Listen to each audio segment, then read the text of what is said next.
Welcome back to Lokad. In light of the recent news that some very large companies lost some very large amounts of money on their SAP implementations, Joannes and I decided to sit down and discuss, well, what went wrong exactly. Joannes describes the challenges behind designing enterprise software, as well as his perspective on the differences between systems of records, systems of reports, and systems of intelligence. As Joannes argues, when companies try to produce all three in one piece of software, problems start to emerge. Now, as always, if you like what you hear, subscribe to the YouTube channel and follow us on LinkedIn. And with that, I give you today's conversation.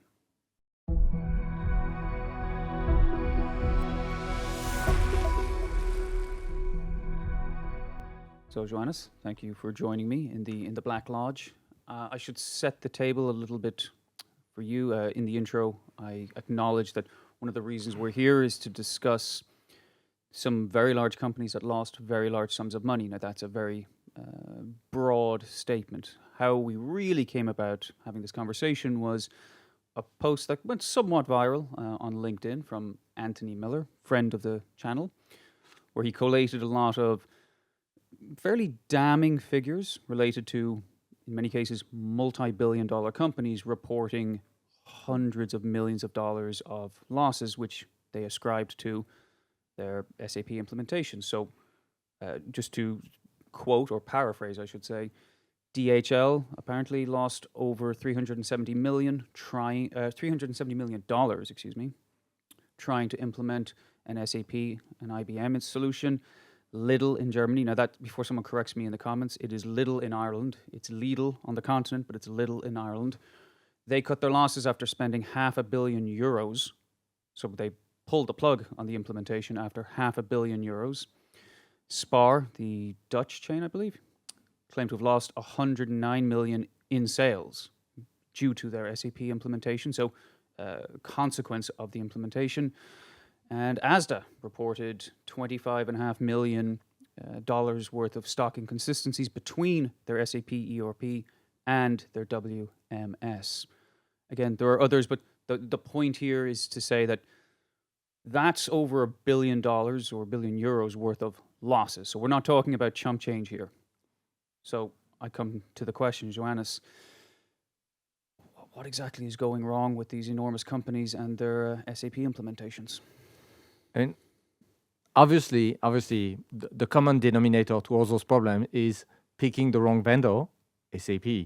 But also, I think, unfortunately, those numbers are only the tip of the iceberg. Actually, from my own casual observation, is that the losses are orders of magnitude higher. And these are the ones that people are acknowledging. I mean, and they don't really acknowledge the real cost. They just, for example, they just acknowledge the fact that they paid money for something that didn't work. What they don't acknowledge is that usually the process took many years. For many of those projects, actually, the company was frozen in time for half a decade, sometimes a decade, where they could not do anything but to focus on the ERP upgrade. So you see, it means that not only you wasted hundreds of millions, but in fact, that is just a small thing, because what you effectively did was to pause all the modernization, all the digitalization, all the ongoing transformation that you could have otherwise, because you had to take care of your ERP upgrades. And I've seen that many, many times where companies go for like a multi-year process where they pause everything for this thing to happen. The cost is absolutely gigantic. I mean, it is obviously a testament to the quality of those companies that they even survive this process. Because let's be real. For example, in the software industry, anybody who pause their own development for half a decade would just be dead. I mean, that's they would be replaced by things that are like 3 generations of technologies beyond them. So kudos to those companies to survive. It means that they have like their absolute, they have absolutely mastery of their game, so that they can survive. They can survive that long with such a dysfunctional process. But the reality is that the outlook is absolutely terrible. And if we go behind this, I would say, common denominator, and we want to examine the root cause, because blaming SAP does not shed light on the case. I think the root cause are a series of mistakes that have been committed a long time ago, like literally decades ago.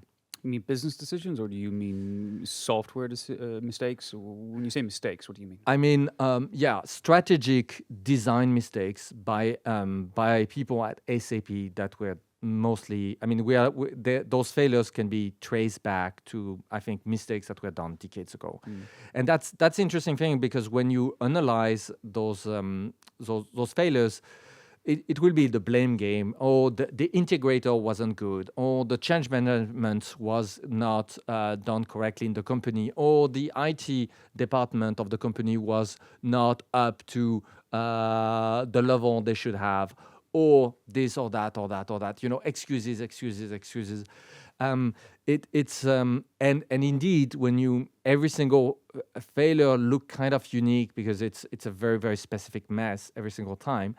But again, those are not satisfying explanation. I think if you want to really understand why all those issues arise, and I think that's really something that is very specific to those, I would say that is a very specific sort of failure that characterize those big enterprise software vendors.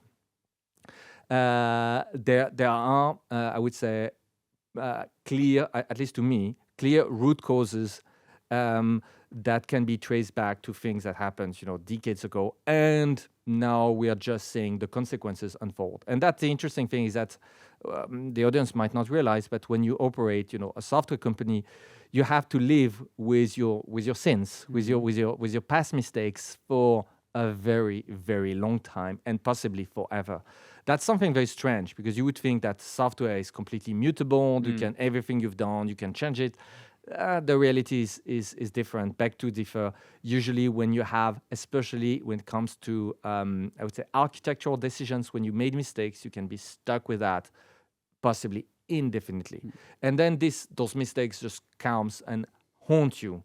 And for like forever. And then they poison everything that you're doing. And then, obviously, when people look at that, they will see the symptoms, which are all the problems, but they won't necessarily trace it back to the root cause. And the root cause is frequently so old that people don't see it, I think.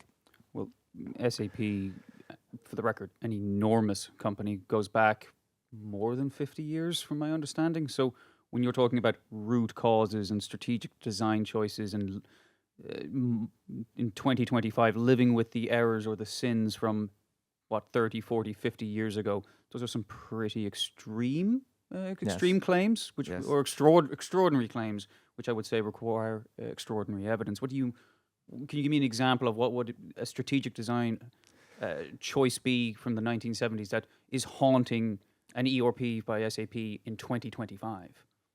So SAP started, in the late 70s, and they are what I described as system of records, and that's what people called, ERP, CRMs, WMS, all those software pieces who are fundamentally the electronic counterpart of something that is happening in the company. Those systems of records, there is no intelligence. They are just, I would say, fancy ledgers. And if we go back in the past, the thing was the vendors who did succeed were the ones who did the most land grabbing. So what do I mean by land grabbing? If you start to manage inventory, you need to manage employees, and then you need to manage orders, and then you manage payments, and then you have to manage procurements, and then you have to manage clients, and then you have to manage suppliers, and then you have to manage partners, and then you have to, et cetera, et cetera. So the idea is that you have to go and grab the land of having complete coverage. I mean, a coverage that is as extensive as possible for your records. And if we go back, in time, again, we are in the, let's say, 80s. There is this land grabbing competition, is going on. the reality was that you had for any given company that starts to adopt, let's say, a dominant vendor. At the time, it could be SAP or Oracle or IBM. You would have a winners take all effect within the company. So you're a client company, you operate a software from a vendor. As soon as you start, dealing with this vendor, you will pretty much push all your business toward this vendor. Why? Because at the time, engineering distributed software is a complete nightmare. So it means that if everything software-wise do not live in the same mainframe, you're screwed. In theory, you can do networking. We are in the 80s. In theory, you can do networking. Some banks are doing that at the time, but it's just extremely complicated, extremely costly. Realistically, the only economically viable solution to, if you want to manage, let's say, inventory and suppliers and connect the dots, is to put all of that into the same system. Thus, a vendor to win must cover everything. That's what will make ultimately the vendors that will succeed, people that will develop ultimately what is called ERPs and CRMs, those big mega systems, are the one that will succeed, are the one that have like massive coverage. So what does that imply? It means that you need to cover as much land as possible, and you end up touching everything. Now, and that, I would say, do not create much incentive to have like hyper consistency, I would say, to have a lot of integrity. It's really about let's grab as much land as possible, as fast as possible. And but in the process, I think what large editors realize is that what we have come to know as CRUD, create, read, update, delete apps. It's complete. It's in the process of doing that. I think the software industry realized that this process is a complete commodity. So if you want to have a system of records, that is to say, a CRUD app, it is very, very simple. It's a component. The one that you need a relational database, and then you need to have some framework to be able to have those. To have the series of views for every single entity that will provide, a user interface to do those create, read, update, delete operation for all the entities. So you can create a client, update a client, delete a client, etc., etc. And you can do that for clients, suppliers, invoices, etc., etc. So very quickly, I think those vendors, they realize that this thing is just complete commodity. They will, and now, so that's, I would say, that is the land grabbing, phase pretty much, I would say, ends in the 2000. By 2000, not everything has been covered. You have new areas that emerge. For example, e-commerce, at the time, it's not there. You need to add that. So there is constantly new stuff, but most of the land grabbing, is covered, which is a problem. And I think vendors like SAP see that. They see that commoditization is coming like super strong, and that those systems of records, I mean, they are easy and they should be dirt cheap, dirt cheap. So how are you going to maintain your profits and your margins and everything if you are selling technologies that is like a complete commodity? So there is, and that's where they see a silver lining, and this is second phase, I would say, is systems of reports. In mid-90s, there is a company that emerged, Business Objects. They create the first, I would say, large-scale success on selling OLAP technology, online analytical processing. It's basically a system of reports. And this is a wild success. Business Objects is acquired, I think, 2006 or 7 by SAP, and people realize that maybe the value is more in the I would say in those systems of reports. At least at the time, it seems more fancy, and clearly, unlike the electronic records, where once you have all there is to know in the database about your clients, your value is kind of limited. Again, you are supposed to provide electronic counterparts of the business, but once you have, I would say, a satisfying representation, electronic representation of the business, there is not much, to add. There is only so many things that you can add to describe a product in your database that you're selling, or a client, or etc. So bottom line is that there is this drive toward analytics, and here SAP I think realized that, and they decide to go all in on this second stage, starting 2010 with HANA. And that would be, for me, that you have like that would be probably the crux of most of the problems that we have today. I think comes from this decision to go for HANA. So if we have to go back to this decision, at this time SAP has still a strategic problem, which is its dependency to third-party databases. So we are in the 2000s. They rely on Oracle database dominantly, a little bit of Microsoft database here and there, or IBM DB2, but dominantly Oracle. So that means that the ERP at the time, that's going to be SAP ECC and all their suites. There is so many products and so many things that have been acquired. But let's say ECC, you depend on a third-party database, and that's a problem because that means that a big portion of the value is going to another software company.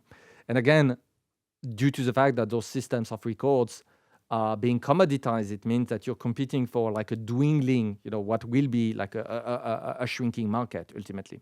So SAP decide to roll out its own database layer, and that's going to be codenamed HANA. And clearly seeing that they want to have this analytical layer, they want to push strong in this direction, they will go for a system that is columnar and in memory. And I think that's this decision alone, again, back 2010, the ERP S4 is only released 2015. So once they have their new database system, they need a few years to rebuild their own ERP technology on top of this new database.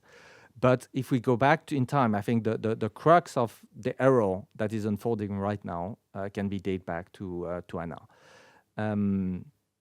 Now we have to understand a little bit more, and that's a little bit more complicated, so I will maybe take a little bit of time to explain what is going on here. For a system of record, what you need is a tabular database. That is the traditional database. So what is a tabular database? That's a database that has tables, but where the data is organized line by line. That's one thing that you have to keep in mind with computer systems, is that locality of reference is extremely important for performance. So that means that when you want to access a data, I would say a collection of data, or if you want to have performance, all of this data should be located in one place in the system, at the same place. So let's say you want to update a supplier. The supplier has many pieces of information, its name, its location, its certification, this, that. I mean, you can think of all the attributes of the supplier entity inside your system. It's going to be a table. There will be maybe a table called suppliers, and this table will have, dozens, possibly 100 columns. So if you organize your database in a tabular fashion, it means that when you pick a supplier, it will display this supplier. So all the information from a given supplier is kind of co-located at the same place inside your system. And if you want to update, same thing. And if you have like a tabular representation of your data, it is very straightforward to add a line, remove a line. Again, those things are nicely co-located. It works great. So for tabular databases, for systems of record, are just perfect.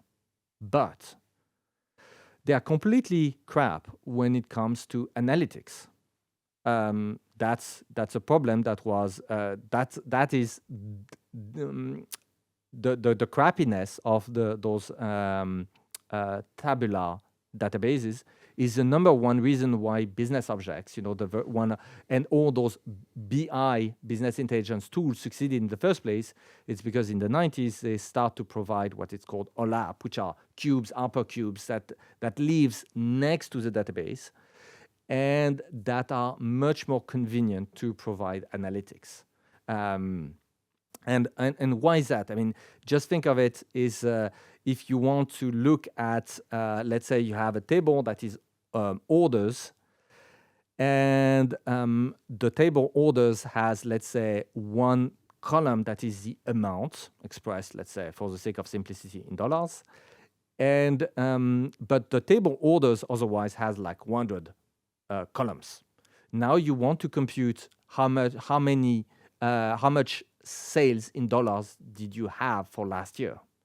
The reality is that if you want to compute this turnover for last year, which is just a sum of the column amounts, the reality is that you will be able, if you have a tabular database, you will be able to force pretty much the entire table because your system will go through every single line, but as a result, it will not be able to single out the amounts column because it's completely in the middle of all the rest. So to compute this addition of this one column, you end up looking at all the entire table, which might be hundreds of times more information than this one figure that you want for every line. Which slows down the system. Which slows down the system massively. Now, there is a solution. And it's to organize the database along a columnar setup. So what does that mean? That instead of packing data line per line, you pack it per column. Suddenly, if you want to pick a column and do an operation like I want to sum everything that is in this column, it becomes like super fast because you have access to this column in isolation. You don't need to have like the order ID, the client ID, the product ID, and whatever lies, all of those other columns that you would find in the orders table. You will single out the one column that you want. Same thing, if you want to do a selection for date, you will be able to pick the date column and just single out on applying your filter. It's going to be orders of magnitude more efficient. That's very cool. So, and by the way, this columnar setup is historically, when people started to do, I would say, enterprise analytics, they started with cubes, hypercubes, those OLAP technologies, but very quickly by the end, so that was the end of the 90s sort of technology, but by the end of the 2000s, people had realized that columnar databases were just better. So you see, there was like a phase in terms of technology where business objects was dealing with hypercubes. Very quickly, technology morphed into a superior version of that, which was columnar databases. Okay, now columnar databases are much, much, much better for analytics. So for all those systems of reports, that's fantastic news. We have something that is much better. For the audience, by the way, columnar database would be, for example, in modern day, that would be Spark is an open source implementation that provides a columnar database. That gives you incredible scalability to deal with data, and that is very, very efficient in terms of performance. Now, it doesn't mean that you have this thing doesn't come with as a trade-off. The trade-off is that a columnar database is complete crap for a system of records. That is by design. That's going to be on two fronts. First, if you organize your data in columns, then whenever you want to update a line, you end up touching many columns. So you have to, identify the correct position in every column. And if you have like 100 columns, that means that you will have 100 distinct places in your system to update. While in the past, with your tabular database, you could just do one update. It would be just local. But here, again, your data is organized in columns. So if you want to update a record, which is going to be many spread over many columns, it's going to be orders of magnitude less efficient. And again, there is no free lunch here. Either you organize your data as tabular, and that's great for systems of records, or you do columnar, and that's great for systems of reports. You can't have it both ways. You can't have it both ways. And SAP decided to go all into HANA, which was a columnar database. And I think that was pretty much, this decision alone was spelling the doom on everything that they were doing as a foundational layer, which was the systems of records. Okay, so just to jump in there, because that was a lot was Yes. covered there. It was Yes, good. yes. Thank you.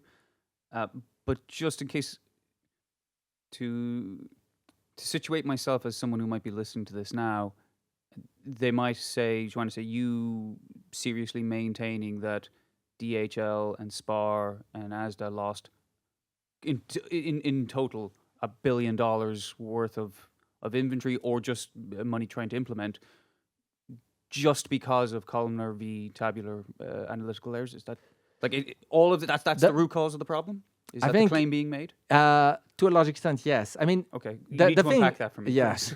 The thing is that when you have critical, I would say, architectural mistakes, they tend to spiral out of control, causing like thousands of side effects. It's that the thing is that it's not because something is like I would say super chaotic and complex that the root cause is itself something that is very, very complicated and chaotic and whatnot.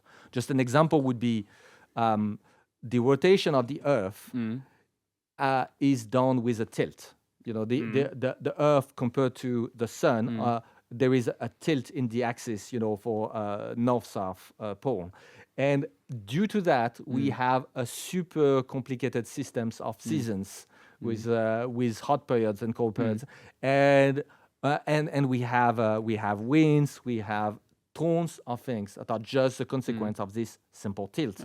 So you can have a root cause that is extremely simple, but when you look at the consequences, they are incredibly complex and varied. And yet it can be traced back to something very, very simple. I agree, and that's a lovely astronomical example. But So, in terms of supply chain, here, what we're talking is that this means that by essentially taking a decision that is positive for their analytics, but dismal for their system of records, it just means that they have created a system that is incredibly sluggish. And here we can see also the sort of, I would say, gamble that SAP took in 2010, because they didn't only make it columnar, they also made it in memory. And that was also another mistake. The idea of to make it in memory, it means that they say, all the data is going to live in the DRAM, essentially. It's sort of RAM that you have for servers. And I think the thinking of the time would be DRAM is just going to be like impossibly cheap and so much faster in the future that it will be nice. That's something that software companies tend to do, is that they say, we have a performance problem now, but if we take the right decisions, the progress of the hardware industry are just going to nullify this problem for us in the future. If I have a performance problem now, but if the computing hardware itself becomes like 100 times faster or better along the right direction for me, then whatever problem I may have right now, it might be gone within a few years. That's Microsoft was notorious for doing that for a long time. So initially they would release a software that would barely work on any machine. And then a few years down the road, everything was faster and the software would run just fine. Now, the problem is that 2010, DRAM has not progressed nearly as much. For a decade and a half, it did progress, but just a little compared to everything else, and especially compared to other forms of data storage, such as SSDs. RAM is barely nudged cost-wise, speed-wise, latency-wise, and everything. But solid-state drive SSDs improved by a factor that is over 1,000 during the same period. So they went all in on saying this technology should be improving by orders of magnitude, and it didn't. And most likely it won't, for plenty of other reasons. There are other things that are progressing like crazy in computer science. For example, those graphic cards those GPUs used for AI are progressing enormously. I mean, there are plenty of other areas that happen to be progressing enormously, but this one didn't. And the problem was that the one sacrifice that you're making if you hybridize like that your database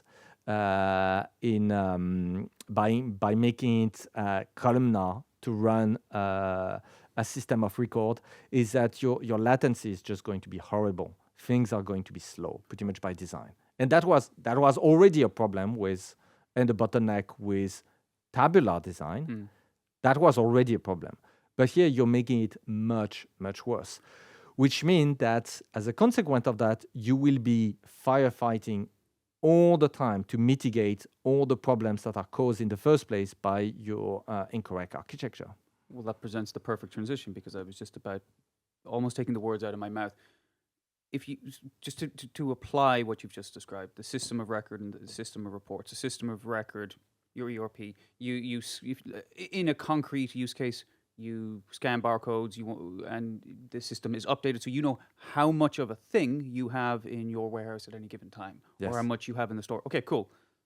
That requires fairly low latency, I would presume. Absolutely. Okay, cool. Now, what about the design structure for that system of record means that, or comes at the peril, or comes at the cost of a good system of reports, which is just for business reporting purposes, essentially? So where is the tug of war? Because you're telling me there's a tug of war, yes, but I don't understand in concrete terms. You want the system, so you want your rational core to be hyper snappy when it comes to scanning the barcode. So you scan the barcode and it beep, the thing is acknowledged, everything is okay, the barcode does exist in your system, everything. So that's the beep that you get, is system acknowledge that everything is recorded, we're good, move forward. Perfect. Now, the problem is that first, if you go for a columnar setup, this one operation, which is just acknowledge that you just scan something, is going to be much slower by definition, because it's going to be dozens of information that have to connect the dots with many columns that are disjoint in your system. So you have that as a first hurdle, which it makes having such a snappy system much more difficult by design, because again, columnar databases are great for large-scale analytics. They are not snappy. There is nothing that is in those databases that is really designed for low latency. This is not why they have been designed. This is not. The very design is kind of antagonistic to that.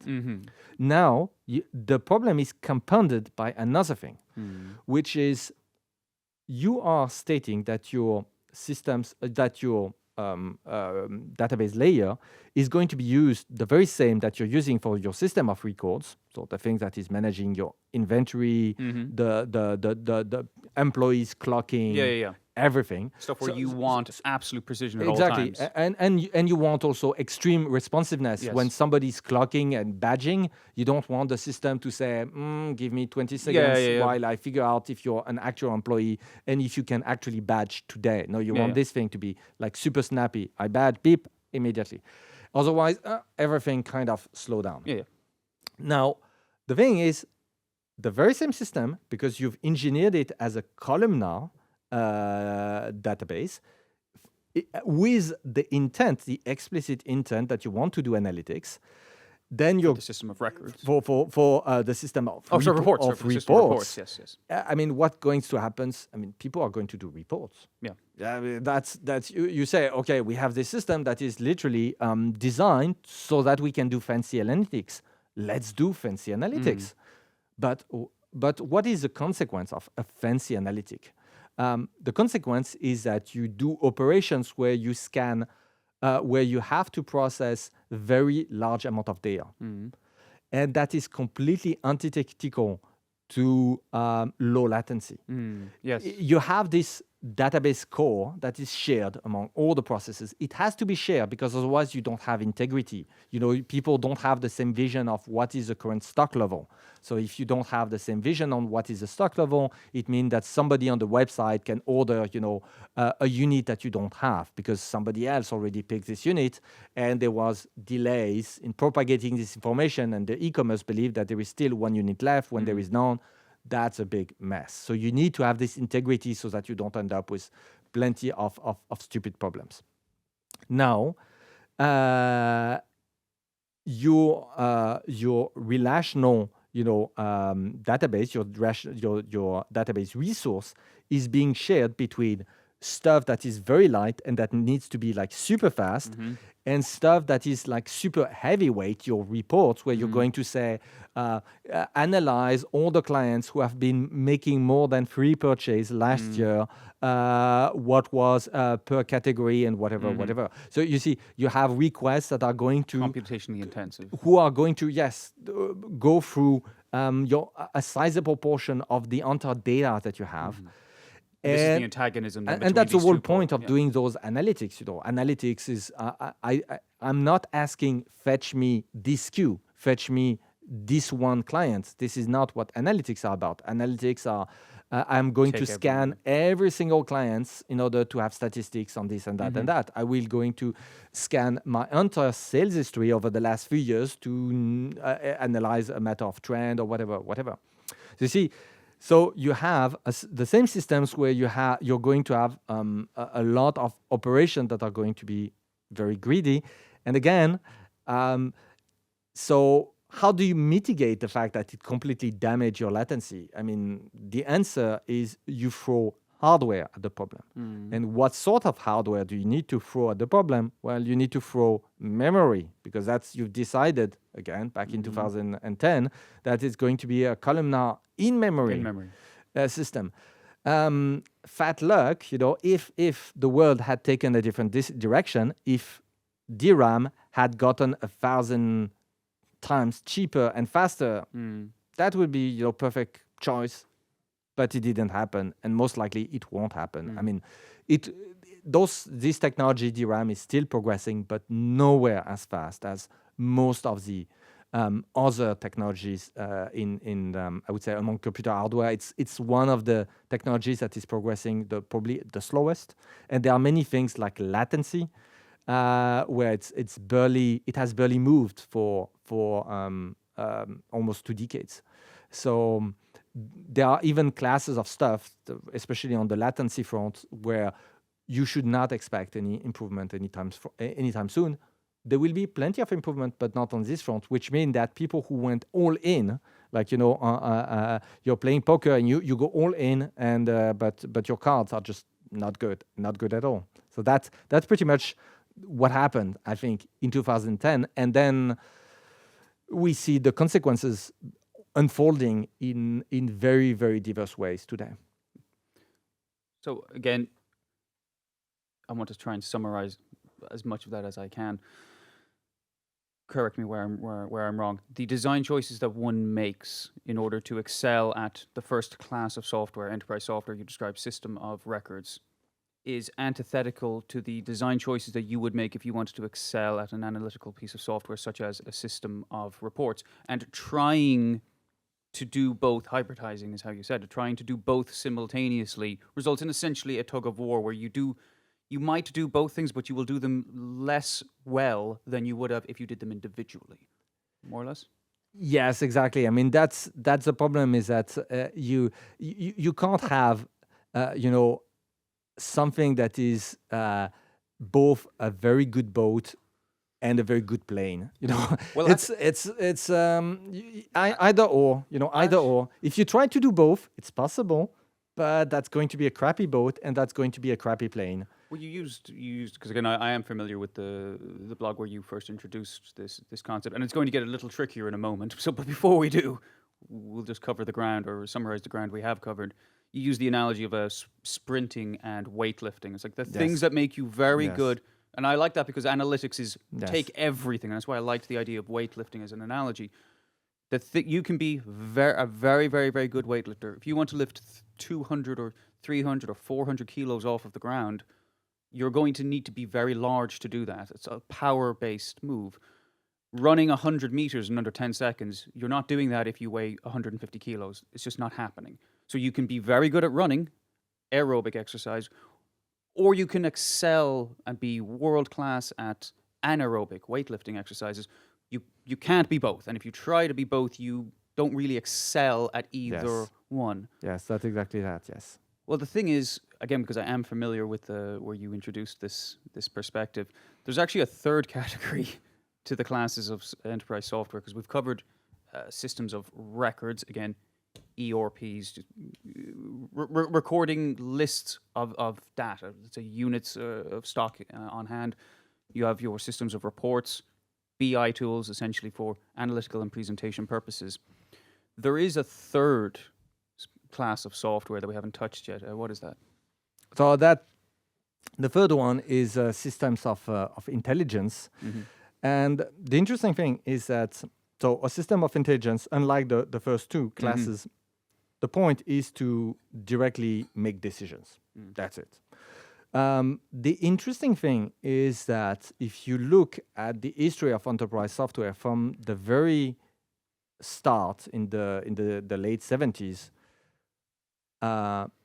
all enterprise softwares have always, no matter what they were effectively doing, been marketed as systems of intelligence, which is kind of very puzzling. So so it doesn't matter if what you're selling is a system of intelligence or not.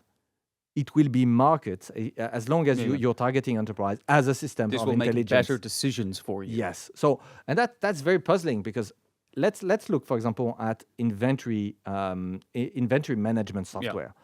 So effectively, this thing is just a ledger. It just counts how much you have in stock. When you pick something, it decrements your stock. When you put something, it increments the stock. This is it. It doesn't do anything besides being an electronic reflection of your stock. Those products were invariably marketed as you will have less stockouts and less overstocks, which it's like, no. I mean, you can say that you will have you will have more productivity while bookkeeping your inventory. You will maybe have fewer clerical errors, but to say that you're going to have less, I would say, stockouts and less overstocks, that is better inventory decisions. Why would you think that? The software doesn't do that. It just tell you what you had. It just let you take your decisions maybe in a slightly better way. But again, if you can play chess, on a real chessboard or on a computer chessboard, certainly if you want to keep track of all your past games, the electronic version is more convenient. But the fact that it's on a computer will not make you a better chess player. Most likely it might even be a distraction that actually make you a worse chess player. It's not a given that the decisions that you're making with a computer are automatically better just because you are interacting with a computer instead of doing it, with a pen and paper. It may happen, but I would suspect it's not designed to. It's certainly not designed to. That's not its teleological purpose. And I would even argue that my own casual experience is that when you ask people to really think about something, a computer screen, as a rule of thumb, is kind of a distraction. So I would say if you want to really have good distractions, I would say I would be very suspicious of someone who would tell me, if you look at a screen that has like a massive amount of clutter, that's going to make you focus to really think it through. That's like a super, super bold claim.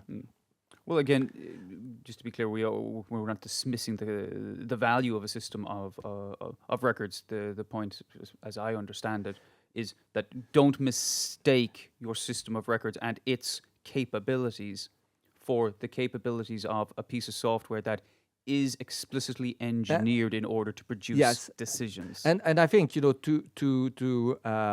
in the defense of those early enterprise software vendors, it was extremely fuzzy. I mean, what is like super clear to us now, those system of records, CRUD apps, systems of reports with all the business intelligence tools and the sort of modern analytics, and then systems of intelligence where you have, prediction capabilities, optimization capabilities with the idea of literally automate decision-making processes. This sort of classification was just super unclear. They were trying to do all three. And in fact, in the 70s, the very first inventory management system were being marketed as we will directly automate all the inventory decisions. They were marketed as such. The community just realized that while it was very easy to manage inventory, manage in a sense that, you see, there is even a twist in the term management. You see, when people were saying inventory management in the 70s, they mean all the sort of things that a manager would do. And the manager would not be just doing bookkeeping. Clerical entry, yeah. He would also make inventory decisions.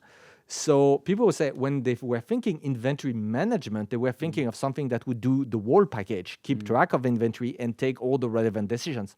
It turned out that no.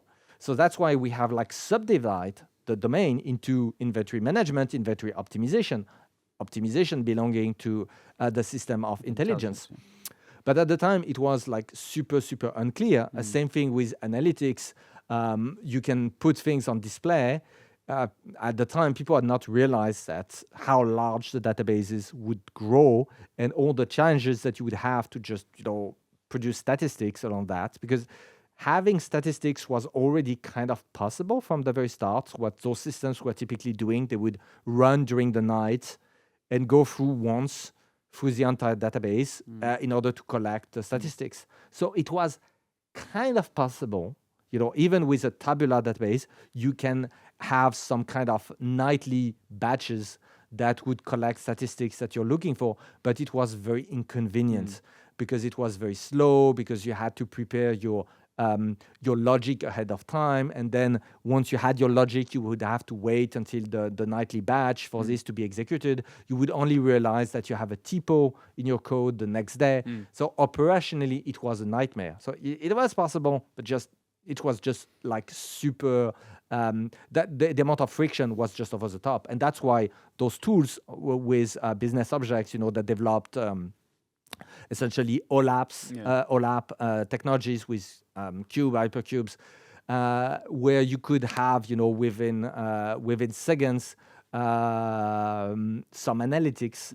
Where I would say completely game changer, because suddenly you didn't have to go through, let's implement something and wait until tomorrow to see what we got wrong, just to reiterate. You could do that, at 100 times the speed that you could do it before.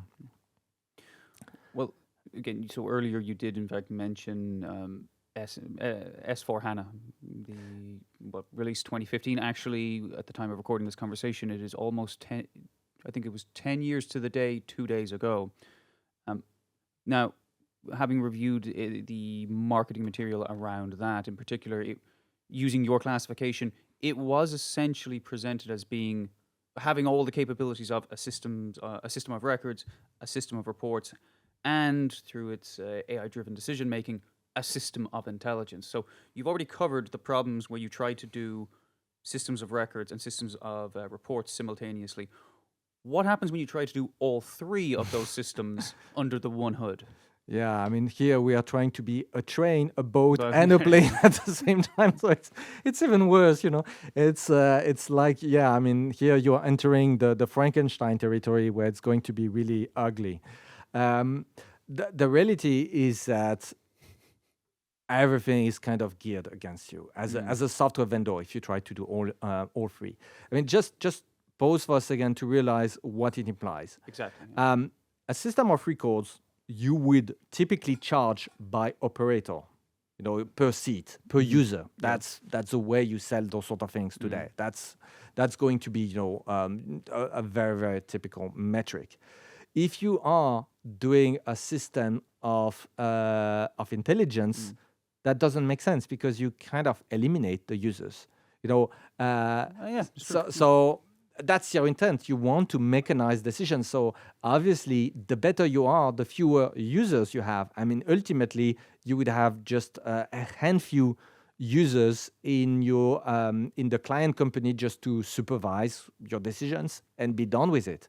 So obviously, if you are charging per user, this is not going to be.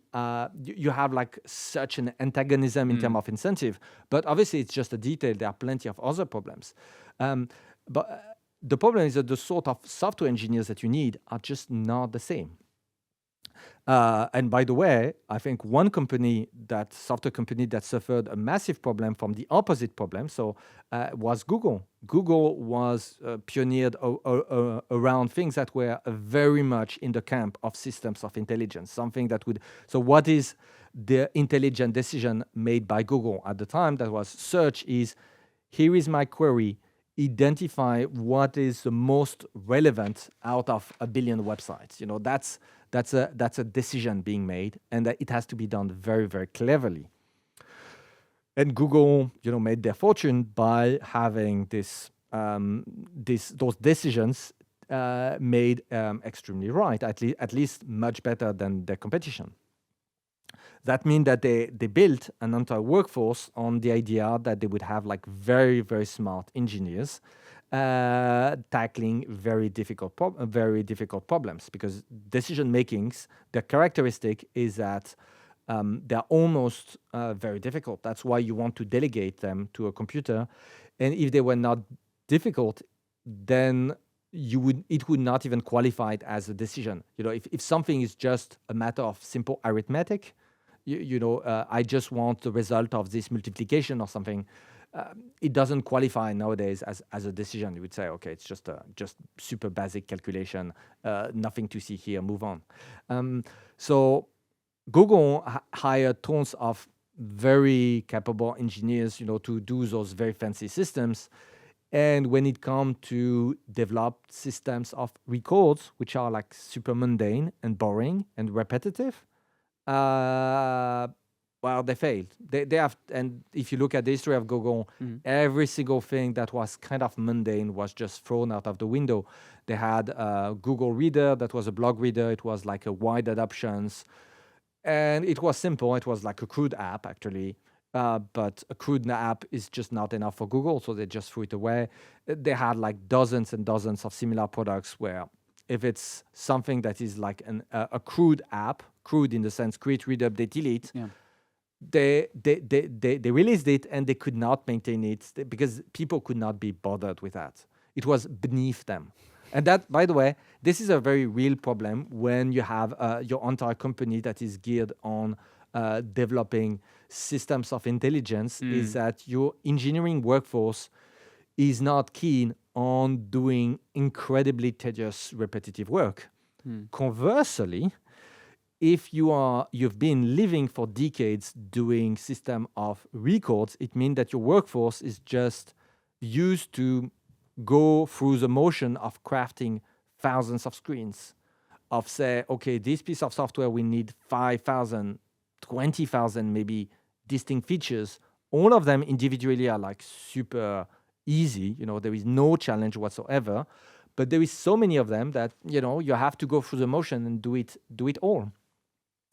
So you can see that in terms of engineering workforce and engineering culture, it's completely different, and my perception is that you ended up with, at least SAP ended up with a workforce that was very much geared toward this mindset of land grabbing. So let's have, a zillion engineers who can do a zillion screens and a zillion features and all of that being individually super simple. And then they try to leap to those system of intelligence and just failed like super, super badly. And again, one area where you can see people who are good at those systems of intelligence is that they tend to achieve technological breakthrough of some kinds, and it leaks in the form of open source projects of interest. And it is not, Google, for example, may have failed to maintain crude apps, but they have succeeded in releasing incredibly valuable pieces of open source technologies that were very intricate, very, very difficult to engineer. And that is, that was caused by them having a very talented workforce in the first place. If you look at SAP, for example, I'm not sure I could actually mention even a single open source project of any interest that ever emerged from SAP, just as a point of comparison. Okay. Well, it occurs to me that we spent quite a bit of time delineating the structure of systems of records and system of reports, but I don't think we've actually covered what exactly the architectural design choices, the strategic architectural design choices would be for a system of intelligence, and why that will be incompatible with the other two architectures. So, for example, you want Lokad as a system of decisions, a system of intelligence. What is it about its makeup that means that trying to square that with the system of records would be problematic, to put it lightly? So I would say a system of intelligence for its foundations has some similarities with a system of reports. You want this columnar representation. That is something that is really making a lot of sense. For the analytics. But then what you want out of a system of intelligence is very quickly you want programmability, because if you want to be able to have the flexibility to engineer a decision-making process, you need to have something that is extremely expressive. And by the way, that is why Excel spreadsheets are so frequently used to support decision-making processes. It's because with Excel, you get a freaking programming language. That is very, very important. Those source formulas can be made arbitrarily complex. And if you're really, really fancy, you can even do programming through VBA and nowadays even through Python. So Excel is programmable, and that's why it is frequently used as a tool to support systems of intelligence. So you need programmability, and that's a completely different sort of game compared to a system of reports where the rule is that it should be accessible to everybody. So you're in the territory of WYSIWYG. What you see is what you get. You have like fancy interfaces. That is the world of a system of reports. System of intelligence, no, it's programming, and there is no way around. And when you look at people who have been playing, verticals who have been playing this game of system of intelligence, that would be quants in banks. They're all programmers. There is no software that is like WYSIWYG, widely used by quants, to implement their trading strategies. They are dealing, algorithmic trading strategies implemented with a low-level language, possibly C, possibly C++, and that's it. So that's where it's again a completely different game, because then your target audience, if you're doing a system of intelligence, is going to be programmers.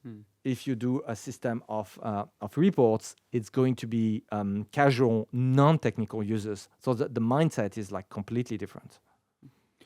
It also occurs to me that there's an economics perspective here that we haven't touched on yet. And again, you're a man of economics, fan of Thomas Sowell, and it occurs to me that whether or not it's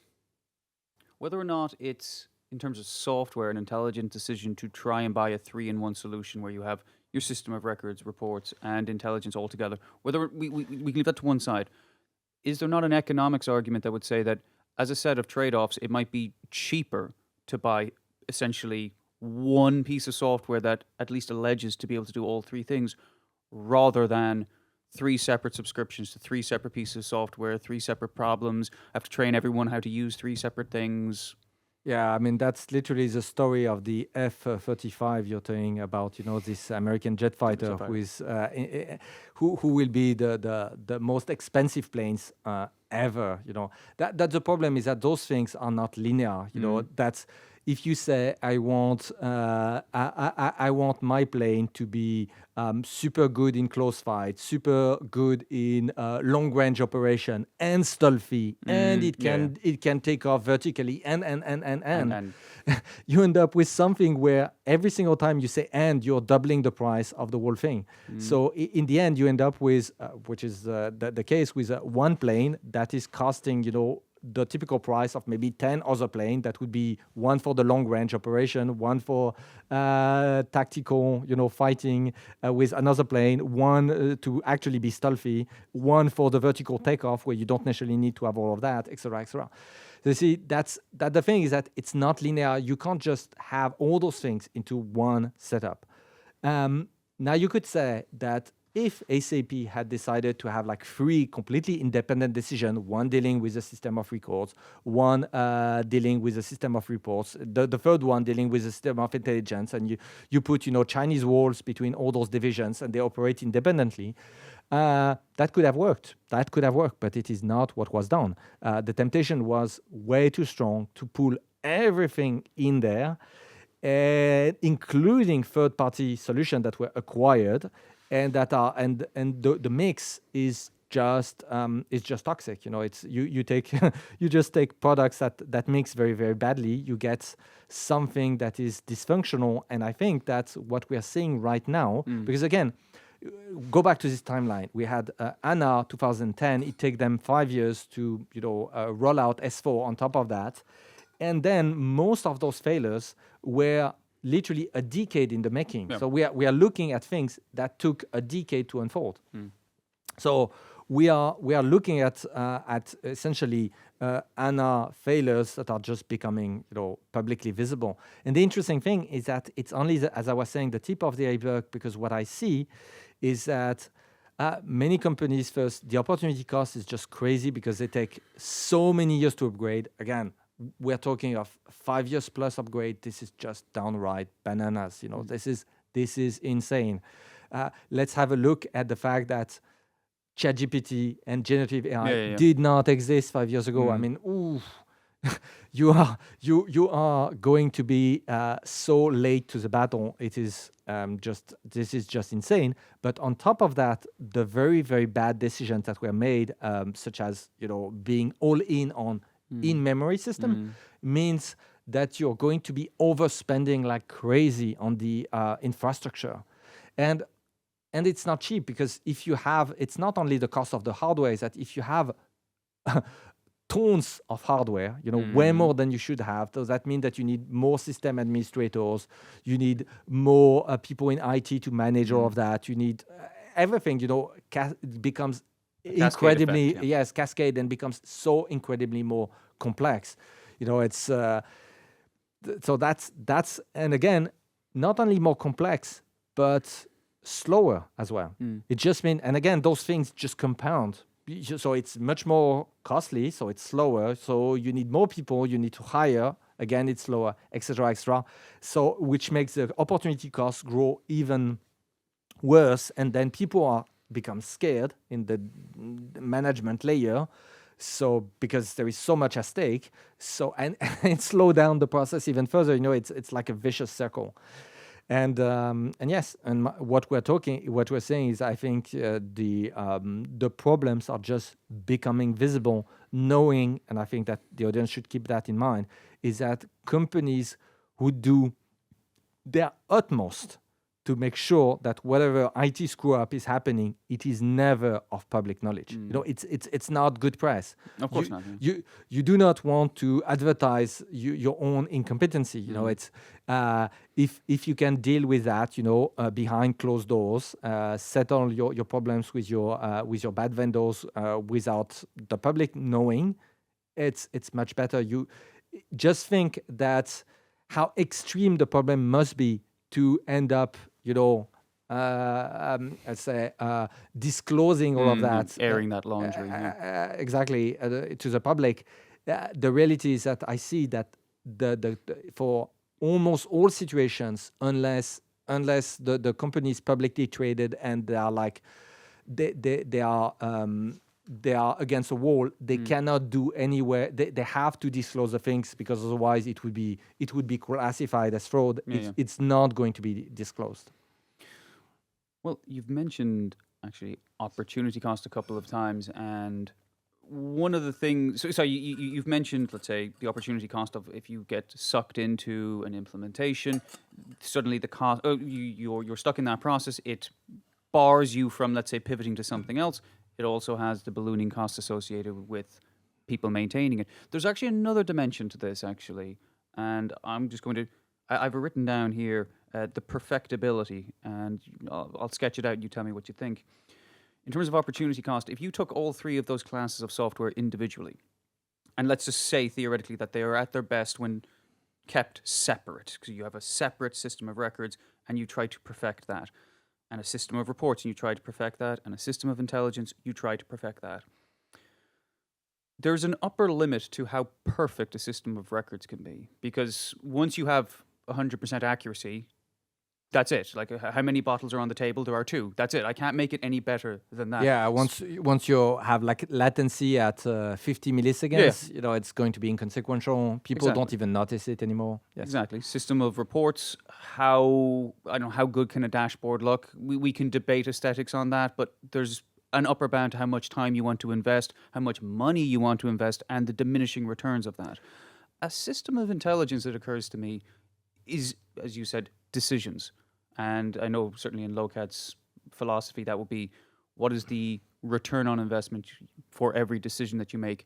Theoretically, it occurs to me that's not necessarily perfectible, in the sense that there is no upper bound where you would say, that's the best decision I could ever make. Like, I have achieved total perfection here, which is not to say that it's bad. It's to say that you can continuously, ad infinitum, perfect an algorithm to make better and better and better and better decisions.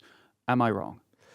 So, no, good. But we have to, you're correct, but we have also to dispel a misconception. Mathematicians would say, but once you reach the optimal, you're the best. By definition, once you have the optimal, it cannot be made any better.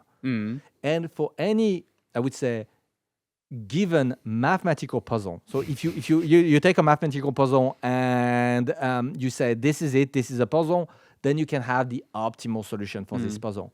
But where it is incorrect to think like that in business is that the choice of puzzle is very arbitrary.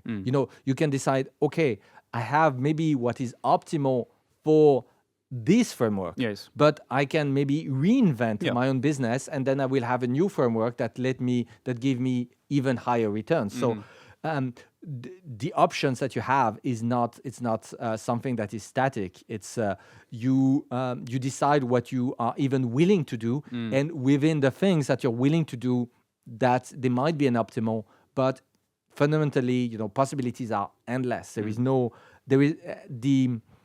the only upper limit, the way I see it, is human ingenuity itself. So you say, my optimal is meaningless because optimal is within formal limitations, where I say I can only decide within, in the sand, I plot, I draw a line in the sand. I say, I can only look at this area and say, okay, within this area that I've delimited in the sand, yes, my optimal might be that. Maybe I can even prove that mathematically. But the reality is that it's just a line, drawn in the sand. It's an arbitrary line. You can go wherever you want. So yes, the bottom line is that indeed, when you think in terms of business decisions, there is no limit beside the intelligence of and the ingenuity of people who are going to be working on the case. Now, I believe that the software industry realized that super early on. That's why right from the 70s, people were, all the vendors were pushing for benefits expressed in terms of better decision making. So they were literally advertising a system of intelligence because, yes, they realized that that the problem of having an electronic representation of your inventory was finite. You would have that, and once it would be done right, what would you do?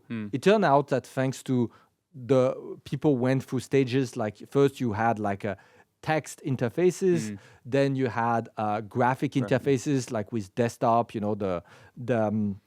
desktop, the fat client generation of the 90s, and nowadays you have like web apps, and now you have mobile apps. So it turned out that even at the interface level, user interface, there was like a series of transitions. So even if the challenge was finite, it turned out that software companies were still being busy just upgrading from the text terminal to graphic interface to web app to now mobile app. Okay, but the thing is that it was very clear that for everybody that this thing would end somehow, in the sense that that's at least that it would not grow indefinitely, to become something extremely large. So that's why very early on, a lot of vendors, including SAP, went into branding themselves on against those decisions, even if their software had nothing to do in practice with generating better decisions. Well, it occurs to me that we've talked a lot of theory, and that's good. Well, the theory mixed with some practice here, but certainly I want to try and make it a bit more practical. So I want to frame the question to you like this. At the start of the episode, I mentioned DHL, I mentioned Asda, Lidl, Spar. There were other examples from Anthony Miller's post. But if you were in a room today, if you were in the boardroom with the decision makers, the big wigs, the big players, and they said, okay, Joannes, what should we do next? Like, we tried this did not work. What would your advice be? My advice is very simple. Systems of records have been completely commoditized a decade ago. In fact, more than a decade ago. Completely. So let's take it, step by step. Please. It means your database is going to be, let's say, PostgreSQL. It's open source. Yeah. It's excellent. It's excellent. That was the thing, is that back in 2010, when SAP said, we had so much problem, we see Oracle as a strategic threat. What they didn't realize is that Oracle was insignificant. The real challenger was actually open source. So relational database, what won today effectively is open source databases. For relational database are now a complete commodity, to the point that you have the very best products are open source projects. And PostgreSQL is a mile ahead of Oracle and the private ones.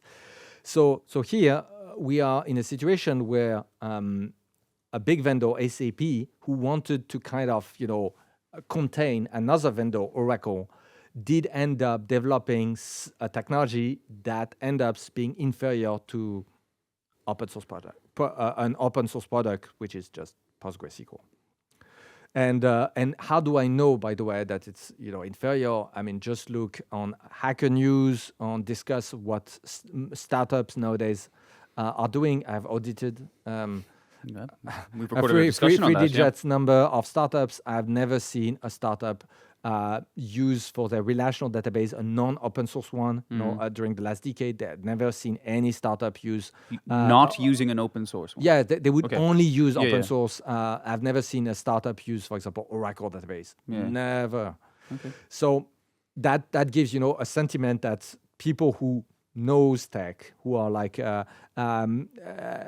who deal in tech, do not make this choice. So first, I would say to this, if we go back to this room of executives, I would say, well, for the database layer, you need to pick one of the excellent open source option that is on the market. Can be PostgreSQL, that can be MariaDB, that can be other things.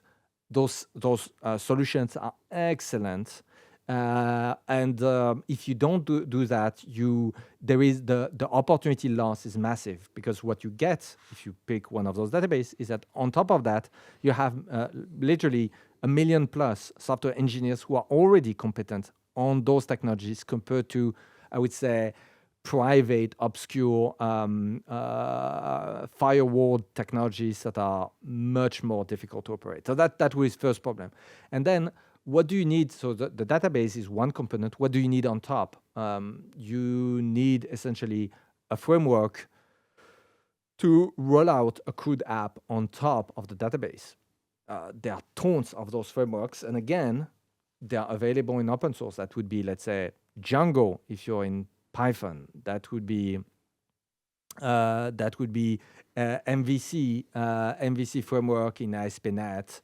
That would for Microsoft, which is also open source.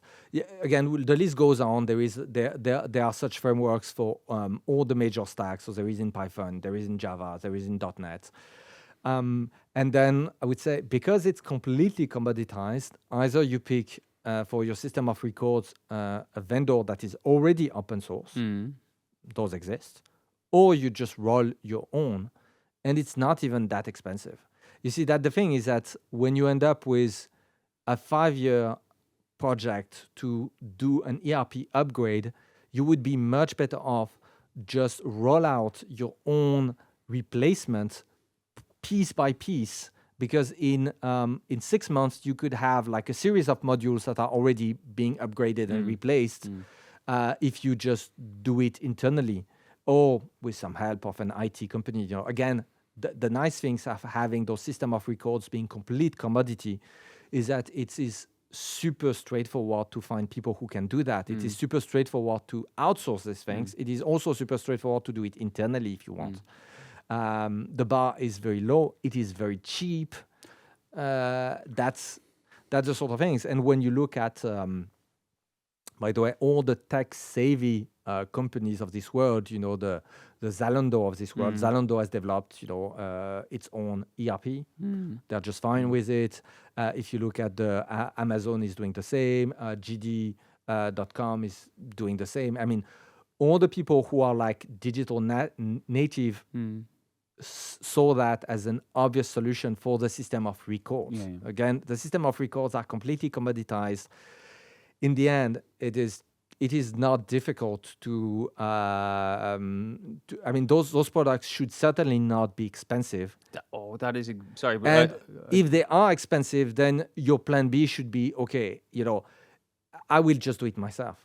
It's if someone, you know, you ask a painter to do a piece of painting for a wall in your house and say that's going to cost 2 million euro. You know, it's I mean, it's 4 square meters, but you know, I can't do any better. You would say, okay, I'm just going to do it myself. You know, if it's the only option, I would do it myself. Yes, I would prefer not to do the painting, but you know, we are not talking about sending rockets into space. We are talking of something that is like fairly straightforward anyway.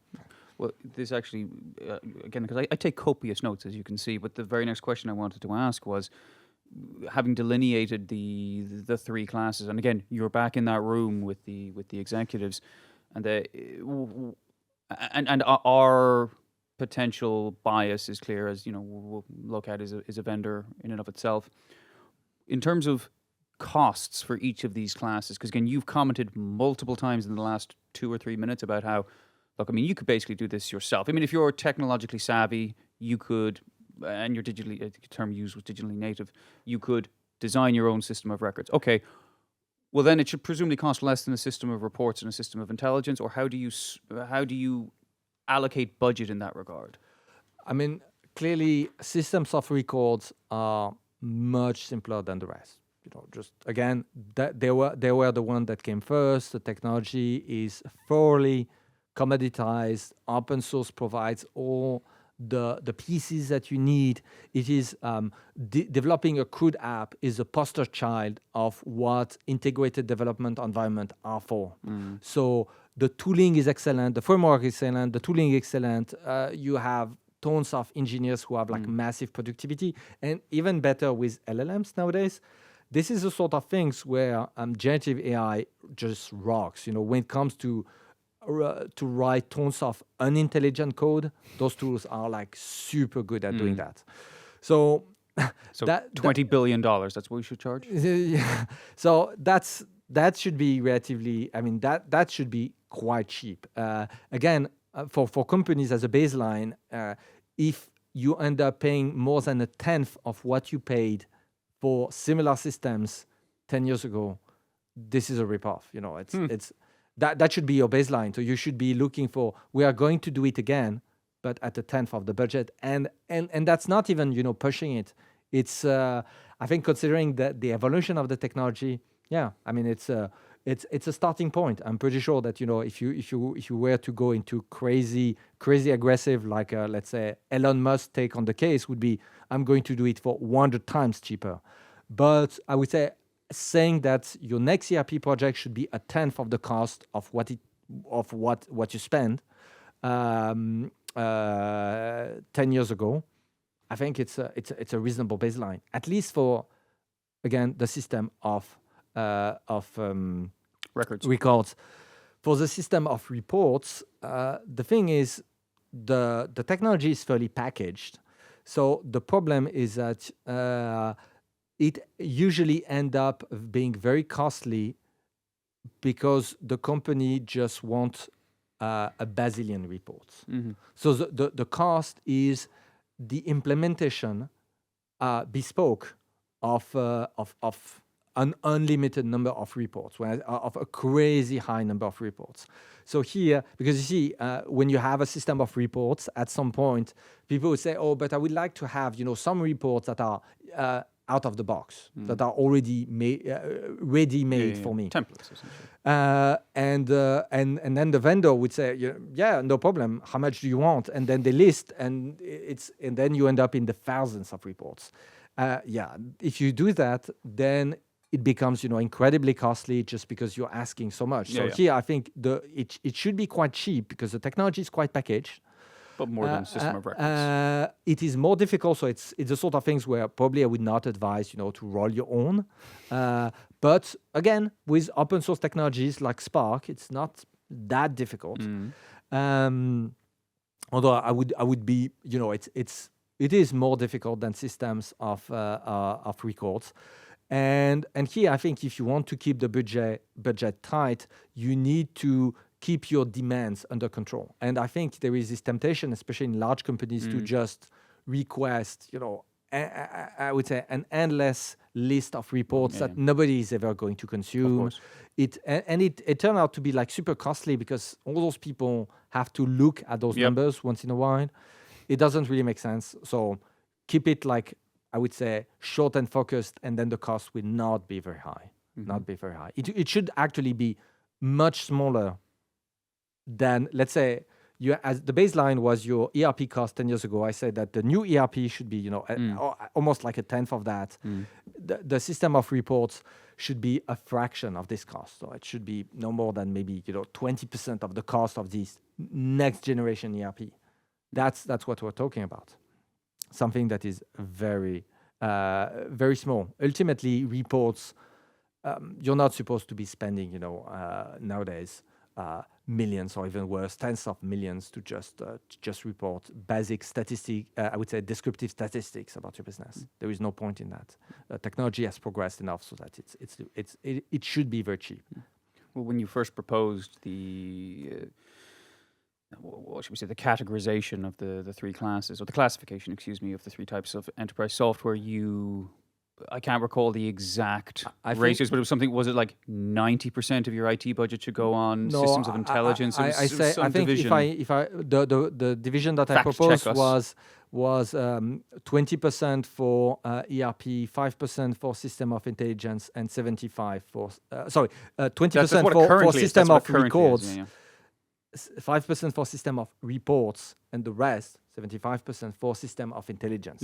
That is what I suggest as like as a heuristic. As a heuristic, what you should have for the quasi totality of businesses. And in contrast, what I was saying is that what is happening today, what I observe is 75% for the ERP, 20% for so that would be system of records, 20% for the system of reports, business intelligence and the like, and only 5% for the systems of intelligence. And I say, those numbers are all wrong. We need to swap them. And yes, why should you spend the bulk of your money on system of intelligence. Obviously, Lokad is system Yeah, of yeah, of intelligence, course. so the audience should be spending a lot of We money won't reject the money. on Lokad specifically. But the reality is that it's because that's where there is return on investment. Yeah, exactly. That's where you can have like a big fat payback if the decisions are done right. The rest is system of reports is mostly about making sure that you're not on fire. You know, it's looking back. You just look if you are compliant with your own processes, if you are on track. But fundamentally, it doesn't really get you there. It lets you acknowledge that where you are. That's nice, but fundamentally, no company ever got massively successful by just looking backward. That's the problem with systems of reports, is that you're looking the rearview mirror. If we got to you want to win a race, you don't win a race by having your eyes on the rearview mirror. At some point you need to look in front of you. It occurs to me that I do actually have a laptop in front of me, and this one has Wi-Fi. So the blog that I was referring to is actually called The Three Classes of Enterprise Software. It was from June last year. And just to clarify the numbers, what you first said was, you recalled correctly, that how companies, the quasi-totality of companies typically divide their spending. Their IT budget is 75% for systems of records, and you have playfully put wrong in parentheses after that. 20% for systems of reports, also wrong, and 5% for systems of intelligence, and you have added completely wrong at the end of that.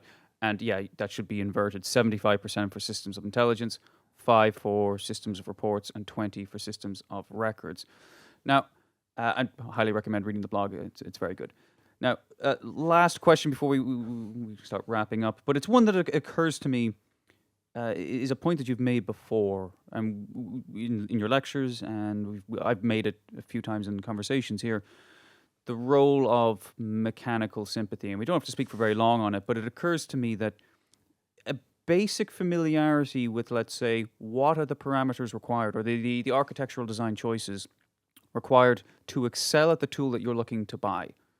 If you're somewhat familiar with that, you can at least get a sense like, this might not be for me. So again, even just the difference between columnar and tabular databases. If you understand, well, what does this system use and what do I want that system for, that might guide you to immediately reconsider a potentially expensive choice. Yes, and again, if we go back to the sort of mistakes that SAP did in 2010. I mean, HANA was released 2010, so they were probably in the process of working through that for a few years already. And at the time, I suspect it looked like a good idea. It looked like, okay, let's assume that those latencies that we have inside computer systems are just going to, keep improving. That this memory will keep getting much cheaper. Because again, if we look at what is the big difference between 2010 and let's say the year 15 years earlier, 1995, during those 15 years, memory had gotten radically cheaper and radically more plentiful. I remember at the time when I was 1995, I remember the first computer I used, Windows 95, with had something like 8 megabytes of memory. And then by the time it was 2010, that was, I think, at the time, Windows 7 or something? Sure. I suspect at the time I had 8 gigabytes. So it had grown by 1,000 over this time period, and the latency had been divided by something like a factor 50 or something. So if it had continued on this track, that would be incredible, and that would mean that I had 8 gigabytes on my computer in 2010. If 15 years later it had improved the same thing, I would have had 8 terabytes on my computer today. This is not what I have of course not, on my computer, and nobody has 8 terabytes on there. But you see that if the technology had progressed as it did the 15 years before, that would have been what people had. And if we had also the similarly, the latency had come down. The problem is that the speed of light is such a, it's such a pain. It's not, physics are not playing nice with you. You have this speed of light, which is kind of in the way. But nevertheless, it was. I think that they made these tragic mistakes, and then from that, you had like so much. Things had to be so much over-engineered on top, because this is like the original sin, and because of that, you have like so many cover-ups that you have to do because the thing is that when you have a massive like design problem like that, you can try to duct tape your way out of the problem. You can, but everything is going to be clunky, and so whenever you're going to face performance issues, but you can kind of solve them. You Stick will this hardware on top. You can obviously start buying like super expensive hardware. That was step one, but then you can engineer like crazy certain stuff so that it's not too dysfunctional, because if fundamentally with enough engineering, you can mitigate some of those problems, but still, it means that, and again, we have to recap that SAP wants to cover everything. That's with this ambition that I was describing initially. You had this idea that you want to be not a system of record for one thing. You want to be the system of record for everything, which means that the surface. The surface area where you can have performance problems just because of this choice is just absolutely gigantic, and I believe that what we're seeing is just in slow motion. The things is just imploding in slow motion, and that's what we're seeing. And again, it takes a lot of time. It took 5 years to release an ERP on top of HANA, that's S4, and then it took years to sell the ERP to the first company, because again, that's when you want to sell enterprise software, you don't close the deal in 6 months. It takes very frequently several years. So then it takes like half a decade the life cycle to implement, and then maybe once you take half a decade, that's your plan for the upgrade. That is crazy. But the reality is that, in fact, you say that you're starting to fail because, in fact, it's not taking half a decade; it's taking a full decade. So we're just witnessing, failures caused by bad decisions that were taken a long time ago. And again, we are talking of that is we are tracing back in the past decades. So I think we will see those problems that will keep popping up, but it's not new. It just reflects mistakes that were done a long time ago. And now the only thing that we can really suggest is don't repeat ancient mistakes. Because that the crazy thing is that those mistakes were done such a long time ago that mistakes people by SAP, you mean? Yes, and mistakes by SAP and people who adopted that Okay. thinking it would be right. And the interesting thing is that those mistakes have been done such a long time ago that people might be thinking, oh, but nowadays it should be right. They got their things together. They got their mind together. This thing has been solved, because obviously as a vendor, if I were to trying to pitch such a product, I would say, dear prospect, stay assured that we have learned from our mistakes. Those things are being corrected. Those mistakes, we have learned so much.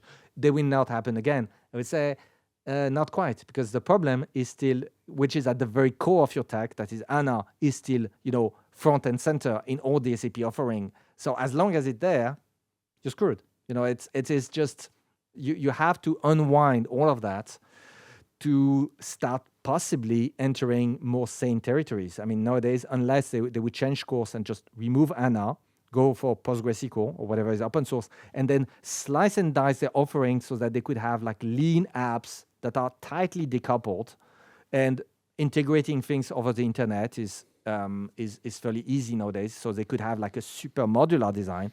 Unless they start doing that, the original scenes are still there. The hubris of being the system of everything, plus the wrong engine at the core of the system.